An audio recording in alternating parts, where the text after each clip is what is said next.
Você, por acaso, sabe como é que funcionam as plantas, os nossos bonsais por dentro? Hã? Sabe ou não sabe? Se não sabe, segue no vídeo.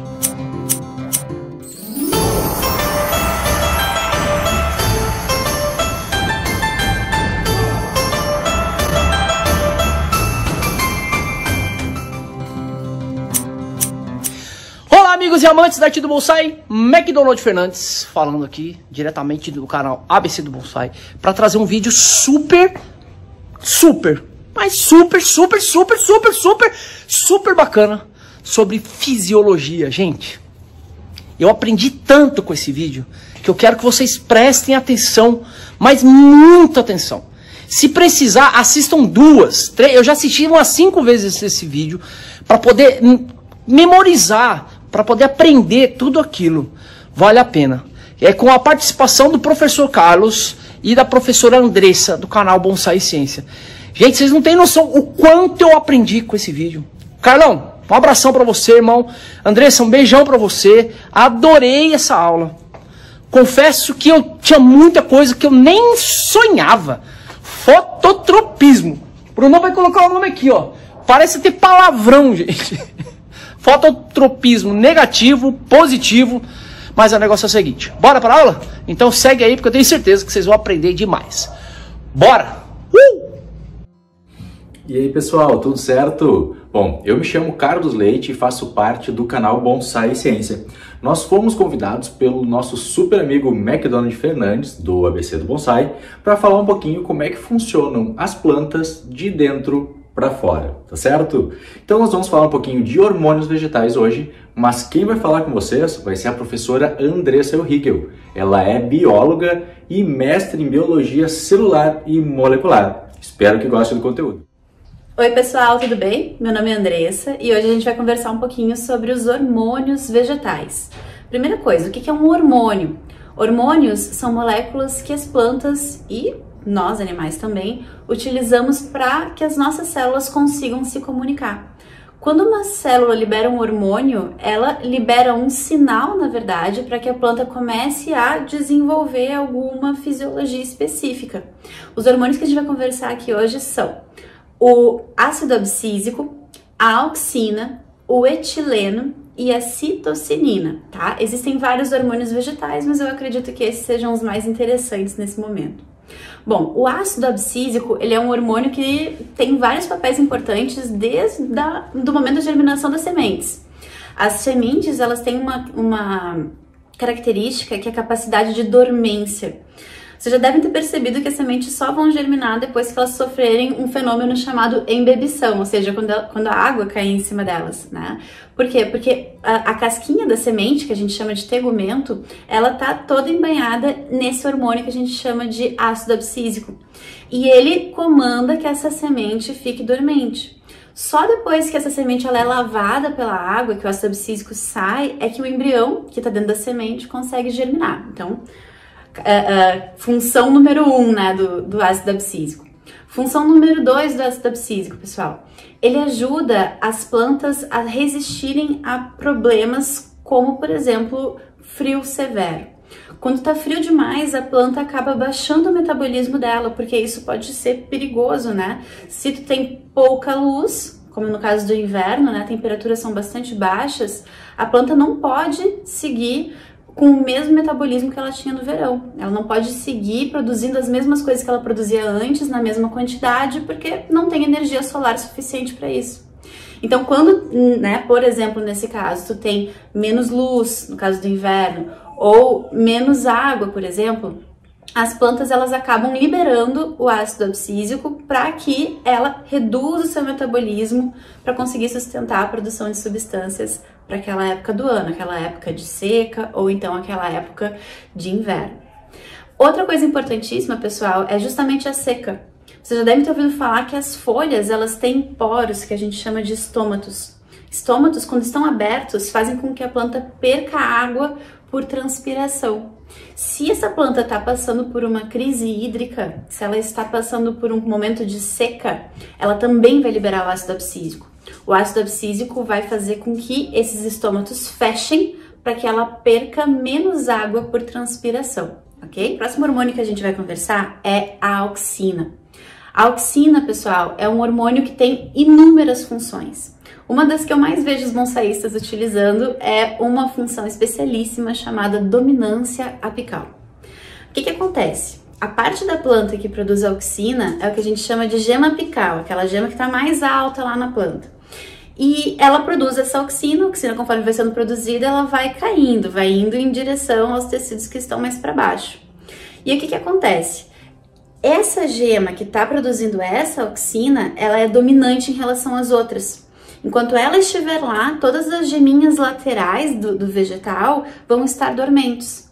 Se a gente cortar essa gema apical, essa planta vai ramificar lateralmente, vai produzir mais galhos, vai produzir mais folhas, enfim, né? E vai deixar de crescer em altura. Quando o bonsaísta quer que o caule principal engrosse mais, né? Tem o que a gente chama de crescimento secundário, ele deixa o galho de sacrifício, que é justamente esse galho mais longo, mais alto, que vai estar lá produzindo auxina, e aí a planta vai acabar desenvolvendo o ramo principal, né, especialmente na parte mais basal, próxima às raízes, lateralmente. Por quê? Porque aquela gema apical está produzindo auxina, está fazendo com que as gemas laterais fiquem silenciadas, e enquanto isso a planta consegue imobilizar a energia para crescer mais em espessura e em altura. Não está ramificando tanto, mas está espessando seu tronco, tá? Outra coisa super legal que a auxina faz é a questão do fototropismo. Pessoal, você já deve ter reparado que as plantas tendem a crescer para o lado que tem luz. É só a gente deixar uma plantinha crescendo com uma janela como fonte de luz. É ou não é? Todas as folhas tendem a crescer em direção àquela janela aberta. Por que isso? Porque a auxina é um hormônio que vai coordenar esse desenvolvimento da planta em direção à luz, certo?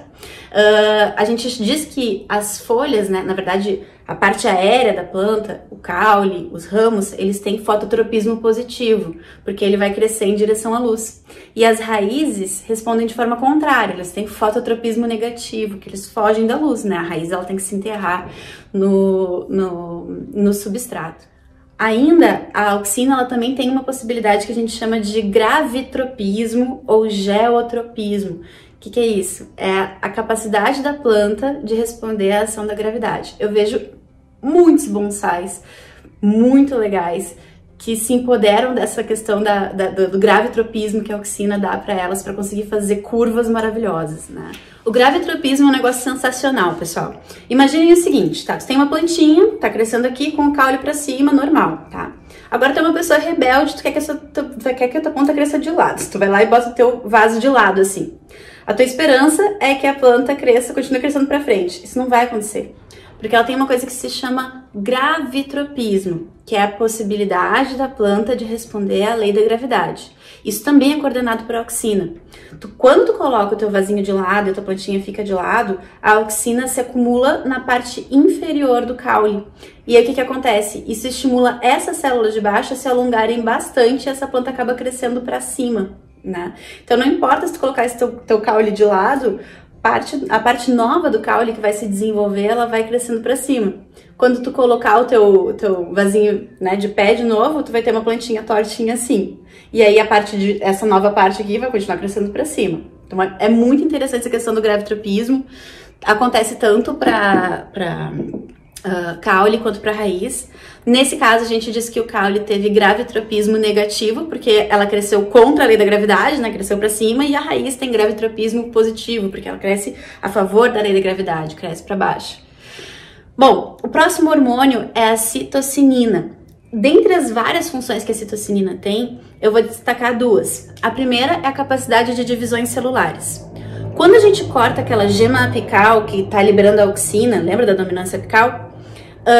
Eu falei para vocês que a planta vai ramificar lateralmente, não é verdade? O que vai acontecer? Quando tu corta a auxina, quem passa a mandar é a citocinina. Ela faz aquelas gemas laterais fazerem várias divisões celulares, e as gemas laterais dividem suas células e produzem novos ramos. Então é a citocinina que faz as gemas laterais se desenvolverem. Além disso, pessoal, a citocinina também é considerada o hormônio da juventude. Existem muitos produtores, né, de plantas, especialmente de floricultura, que colocam citocinina no líquido onde as flores estão embebidas para que elas durem mais tempo.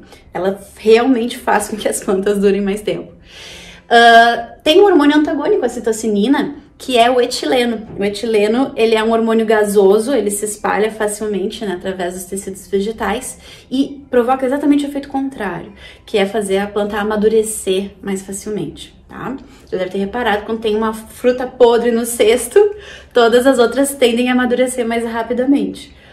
Por quê? Porque aquela fruta podre está liberando horrores de etileno, né? E o etileno vai se propagar como um gás para as outras plantas, que vão acabar amadurecendo mais rapidamente também.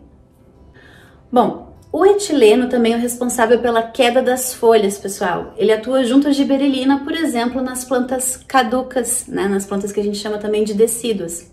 Quando o inverno chega, a planta baixa seu metabolismo em função do ácido abscísico, que a gente já conversou agora há pouco. Aí as folhas começam a ficar mais marronzinhas, né, vermelhadinhas. E quem comanda a queda de fato dessas folhas é o etileno, esse mesmo hormônio que a gente estava falando agora, que estimula a questão do amadurecimento das plantas.